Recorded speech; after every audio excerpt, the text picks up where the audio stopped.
আজকে কাজের থেকে ফিরতে ফিরতে প্রায় রাত 9টা। যাই হোক, 9টা হয়েছে তো কী হয়েছে, আমার আবার একটু চায়ের অভ্যাস আছে, চা খাওয়ার। তো লাল চা বানিয়ে টিভিটা চালিয়ে বসে পড়লাম চা নিয়ে। পুরো চাটা খেয়ে কমপ্লিট করতে পারলাম না, টিভি দেখছিলাম। তারই মাঝে অনেক কাজ ছিল, যেহেতু আজকে ঝুম্পা দিদি আসেনি, কাজগুলো আমার রয়েই গেছে বাকি। তার মাঝে আবার চাটা খেয়ে কমপ্লিট করে নিলাম। এবার কিন্তু লেগে গেলাম পুরো দমে একদম কাজে। যাই হোক, বিছানা পরিষ্কার পরিচ্ছন্ন করে একদম ঝেড়ে পরিষ্কার করে ফেললাম। যেহেতু ঝুম্পা দিদি আসেনি, আমার আজকে কাজের পুরো লেট হয়ে গেছে। যাই হোক, কাজ করতে একবার শুরু করলে তখন অনেক কাজই টুকটুক টুকটুক করে মনে পড়ে যায়। আর বাসনপত্রগুলো যেগুলো ঝুম্পা দিদি আসলে আমার মাজা হয়ে যেত, সেগুলো তো হয়নি। যাই হোক, সেগুলোকেও পরিষ্কার পরিচ্ছন্ন করে রাখলাম, এঁঠো বাসন নাকি রাখতে নেই। আর ঘরটাও আজকে পোছা হয়নি, যেহেতু ঝুম্পা দিদি আসেনি। আমি অপেক্ষা করেছিলাম, কিন্তু আসবে না জানলে আমি সব করেই রাখতাম।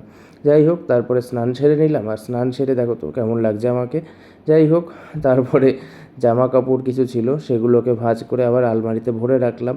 আর তারপরেই বসে গেলাম আমার প্রত্যেক দিনের কাজ, রাতের বেলা বাড়ি ফিরে একটুখানি হিসেবে বসা। হিসেব না করলে জীবন অগোছালো হয়ে যাবে। তো চলো, এইভাবেই গুছিয়ে চলতে হবে জীবনে।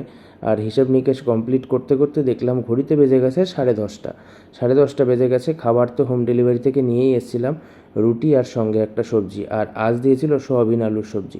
বেশ ভালোই লাগছিল সয়াবিন আলুর সবজি দিয়ে রুটিটা খেতে। যাই হোক, খাওয়া দাওয়া কমপ্লিট। তারপরে ঠাকুরকে প্রণাম করলাম। ঠাকুরকে প্রণাম করে সব লাইট অফ করলাম। আর এদিকে প্রত্যেক দিনের মতো ঘড়িটাকেও বসিয়ে দিলাম চার্জে। আর ফোনটাও সুইচ অফ করে একদম বসিয়ে দিলাম কিন্তু চার্জে।